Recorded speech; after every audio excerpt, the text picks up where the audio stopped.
Hey YouTube, this is Zach with Achilles Financial, and today we're going to be talking about MP Materials Corp. They trade under the ticker symbol MP on the New York Stock Exchange.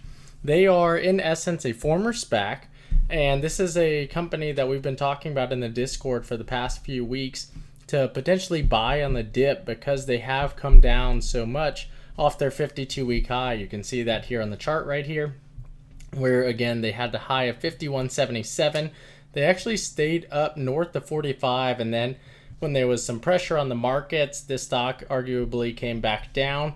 Granted, they are trading at a very high valuation, so that is understandable, again, especially during the time period when bond rates were increasing. So this is a stock that's definitely worth keeping their eye on because they've already been about 100 or at least 80% higher than where they're at today. And I think there's real potential for them to get back up to those levels and even higher over the long term. Now, put in perspective as I talk about this company, this is not one for me that I'm necessarily looking to just swing trade, although I think there is a lot of swing trade potential, but there's a lot of great things going for this company. Now, keep in mind that whenever you're investing with a company that is involved in the mining of a precious resource, they are only successful up until they run out of that resource. So just keep that in mind as we talk a little bit more about the company.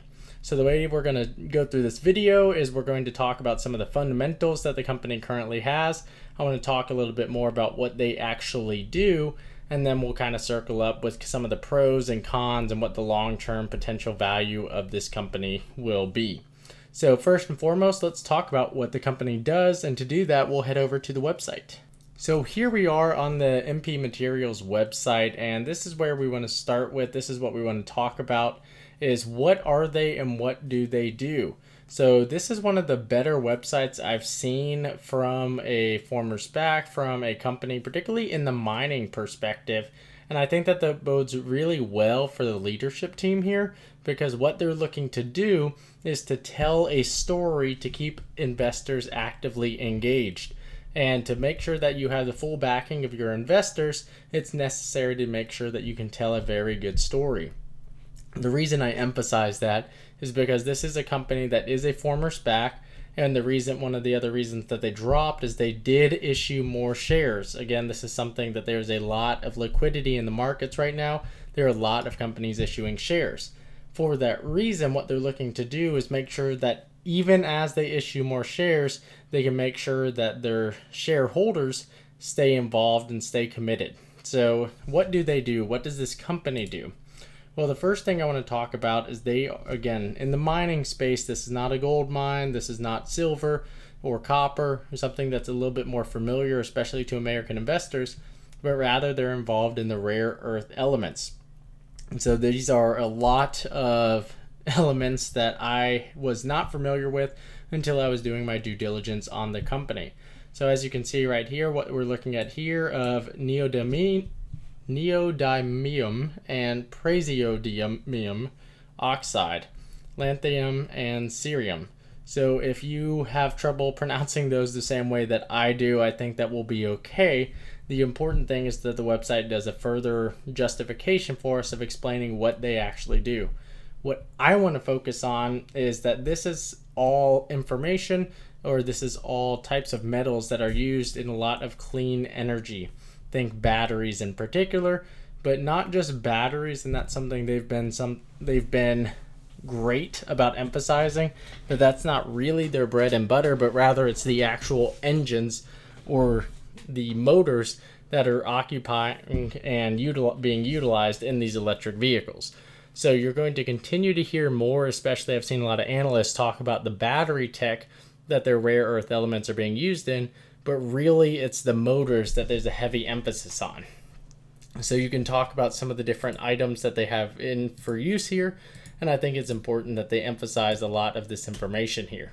So again, heavy usage in EV motors. That's kind of the one right now that I would emphasize is really driving a lot of that revenue. So they're based out in the Nevada area, in an area, or they're headquartered in Nevada, but their main area that they're working in is a place called Mountain Pass. What they're looking to do here, again, they mine, they essentially create and pull that metal out, they separate it from those particular areas, and then they go ahead and refine it so that it can be used in a lot of other different services, chiefly exporting. And then again, they have down here some of the information that they use and they power. So this is everything that they do. Again, super cool company.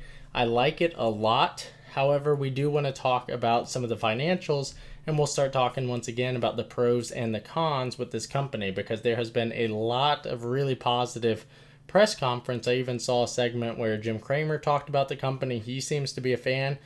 But if everyone is saying really good things about a company and they're trading at 45 times sales, you have to remember that what are the downside risk of a company like this?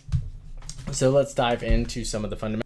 So what I'm going to use for the fundamentals is TD Ameritrade, and that's what I have here on the screen. After we look at TD Ameritrade, I do want to talk about they did release their Q4 and their full year 2020 financials via presentation they did, and I do want to look at that as well. So first and foremost, I do want to talk about their shares outstanding. The reason why I really like this is because this is not a huge shares outstanding for a company that I think has the potential to be a much larger. What this is often referred to as the share float. So again, you're basically looking at the outstanding shares, and the more of them, the more difficult it's going to be to move that stock price. So the fact that this company, while yes, it still has quite a bit, I still think that a big buyer can come in and materially move the price. This is one of the concerns with the fact that they did issue additional shares, because it prevents other investors who already own those shares from having that same type of capability to A, be an owner of the company. You have smaller ownership, and B, there is now more float, which means it's more difficult to see those material moves in the stock price. One thing I would also highlight is that they have a significant amount of insider ownership. You're not going to see that on this piece of the slide right here or this piece of the company, but they do have right at 40% insider ownership, which is great, because that means that if the insiders and the people who are actively involved in the company are still holding, that's generally speaking a good sign. That being said, we are still in the lockup period from the initial SPAC, so all of the major insiders will be forced to hold on to that. It'll be interesting to see how many of them hold on after that lockup period expires. So let's talk about some of the fundamentals that are behind this company, and really the valuation ratios, because we don't really have a full 4 quarters, are going to be somewhat skewed. But let's talk about price to sales, because this is one that I think is going to be more important to us than a lot of the other ones. Although that being said, something that we can look at to kind of start us off is 2020. They did have total revenues of right at $134 million. That's where that $6 billion valuation is coming from. So this by 45. But the other item I want to highlight is this is a company that their total net income, they are losing $21.8 million. Keep in mind that that is not an insurmountable amount of money, and that was expected and did not come as a surprise when they were announcing their quarter end numbers for Q4.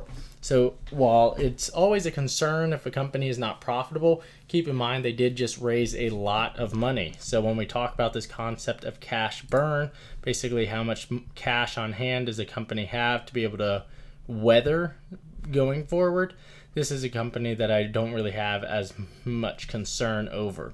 So you can see just some of their assets right here. They have right at $1 billion in total assets, but the thing that I'm looking at is cash and short-term receivables. They have right at $520 million in cash that they're sitting on. So yes, they lost 20 this past quarter. I anticipate that that will continue to be a large loss, 20 million being a large loss, because they are investing a lot into the company. They're really focusing on their plan and their growth. So again, not overly concerning.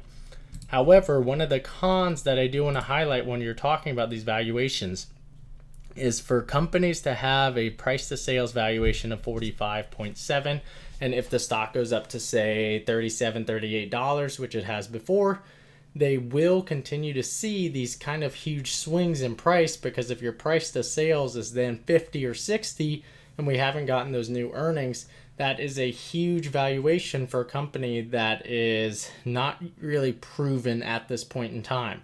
Keep in mind, again, I get a lot of flack when I talk about the cons of some of these companies, but the company at the end of the day is only worth what it produces. And right now there's a lot of money in the market. There is a lot of money that is flowing out, a lot of liquidity. And for that reason, a lot of companies have very high valuations.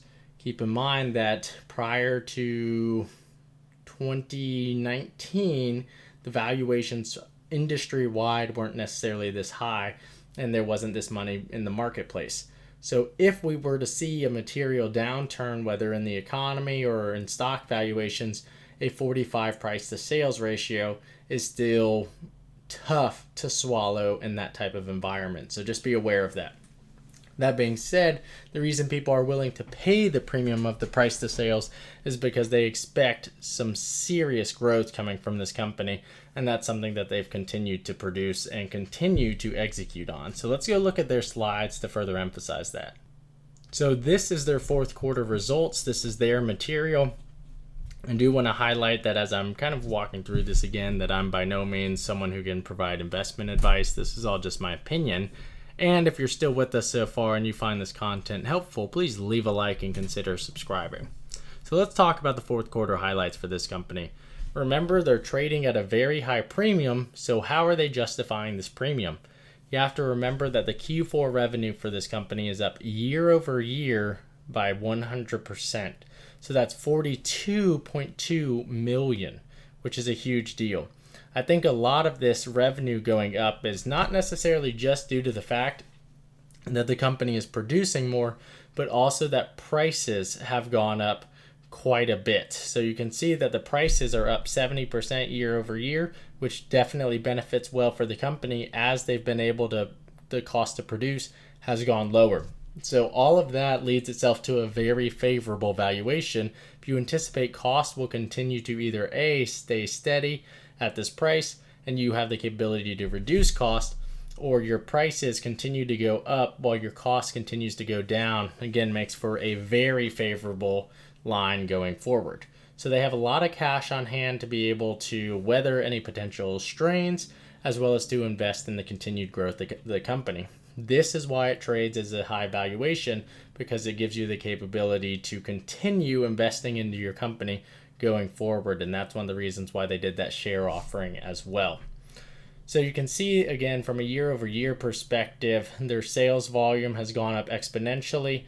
The prices, I think, is a huge deal because again that gives you the capability to produce the same good at a much higher price, which is something that everyone always looks and strives to do. And they've got a lot of growth potential that they're looking to do in all of these other approaches and product lines that they're looking to utilize some of that cash on hand for. We're going to start seeing a lot more of that this calendar year. From a financial overview, this is the one right here that I really want to highlight, is that margin. Again, yes, it's impressive to grow revenue, but they're a high growth company. The fact that they're making more for every dollar they bring in is the big deal. That's what I really want to focus on, because this is what we're looking at watching from a go forward basis. If they bring in $140 million next year, that's a lot more important that they can do that, keeping 42 cents for every dollar they bring in, as opposed to 21 cents for every dollar that they bring in. So this is what we're going to be looking at going forward. The other thing that I want to highlight is year over year, they increased total revenue by 83%, going up to $134 a share, or $134 million in their books. What I want to see from this number going forward is, are they executing in Q1 the same way that they were executing in Q4? Because I don't know if this is necessarily a cyclical environment, but most of this $134 million that they brought in was really right at $33 million in Q3, and in Q4 they produced right at that $44 million number. So the bulk of that, really the entirety of the 2019 revenue, was brought in 2 quarters. So if they continue that growth year over year or quarter over quarter, that's what we're looking for from a go forward basis, is if that growth is sustained quarter over quarter, or if it's sustained year over year and it truly is cyclical, which I don't believe that it is. So they've got cash flow expectations in terms of this is how we get to the capability of having free cash flow, which means, hey, we can continue to either A, provide a dividend, which a lot of mining companies do for shareholders, or we can continue to reinvest in our companies or R&D. So that is something super important that I anticipate will be happening going forward. From a capitalization update, this is not representative of the fact that they did a share offering since this point in time. So keep that in mind. Again, their goal going forward is to continue to reduce cost and grow revenue. What I'm looking at here is not necessarily their current market opportunity, but rather let's talk about some of the financials. And I'll keep it on this slide so we can talk about some of the pros and cons. So a lot of this looks great. There are not a lot of weaknesses from what I've been looking at in the balance sheet as well as in the income statement. I think that there are a lot of pros. So all that being said, I am willing to invest in this company, as I already have, to the extent the fact that I like the capability. They trade at a high premium. I've been selling covered calls on the company. So if I have to sell my shares because they go over my covered call, I will be okay. But this is a really cool company because they have the capability to continue to grow at just an insane rate. That being said, some of the concerns I have are that 45 price to sales ratio. Although that means if their sales continue to grow at the same rate, this company, for example, if they go from 44 million in Q4 to 50 million in Q5 or in Q1 2020, then they have the capability of then being a $40, $45 stock once again. So again, I'm bullish on their capability here, but that means there is air in that bubble, which is why I like to sell those covered calls to kind of average cost that. What I'm looking at here, though, as another potential strength is they are they are the only one in the Western Hemisphere who produces this group of rare earth metals. So that means that the U.S. government is going to continue to provide support for this industry and to ensure that companies like this continue to have favorable tax incentives, favorable trade incentives to make sure that they can continue to produce for United States-based corporations. And for that reason, I think that this is another reason to stick with a company like this, because that is a lot of support from the government that you generally won't see from a lot of other companies. So what are some of the risks since I'm talking about these pros? Well, with any mining company, the two risks that you really have to worry about are A, what happens if the resource runs out? Now, from what I've seen in this particular mine, as well as from some of the material they've put out, I don't anticipate that's a near-term risk. Just from, again, I'm not as familiar with how you look for precious metals in terms of the similarities between that and searching for oil or searching for gold and other precious metals. But for rare earth elements, I think that it's a little bit different. That being said, I don't believe that that's a concern of theirs at this point in time. However, the other concern for anyone in the mining industry is what if there is a death? Now, to my understanding, most of the work that this group does is largely machine driven and machine utilized. Whenever there's a death in the mine, that means that they have to stop working for X amount of days and they are not able to work. And for that reason, they're not able to produce, and that can lead to troubles going forward. So this is another item that, again, you just need to be aware of. So we've got, from a con perspective, we've got the potential for death, the potential of running out of materials, as well as the fact that they are trading at a very high valuation. All that being said, I think in this scenario, the pros do outweigh the cons, although you do need to do your own due diligence. They are growing at an exponential value in terms of sales. They are reducing their costs, and they have a lot of cash on hand to be able to do a lot of different information and infrastructure building with, as well as the fact that they have the support of the U.S. government. And the U.S. government has definitely taken some favoritism towards them because we do need this type of industry in the United States. So all that being said, I do really like MP. I have the capabilities for them, as I personally think that this is a stock that by the end of the year, pending valuation changes, but under the current market guidance, if this company continues to trade at 45 times sales, I think that this is a stock that's anywhere between $65 to $75 by the end of this calendar year 2021, due to the fact that they're adding another ton of sales every single quarter. You're seeing an extra $10 million quarter over quarter each time. For that reason, I think that we have a lot of capability going forward, and I'm expecting another blowout quarter. So if you found this content helpful, please leave a like and subscribe. It really helps the video. And I will continue to watch MP as well as another series of companies in the clean energy space, as well as former SPACs. So let me know in the comments below your thoughts on MP, as well as if you'd like to hear more about the company. Feel free to join the Discord where we chat about it fairly often. So thanks for watching this video. Hope you made it this far, and we appreciate you.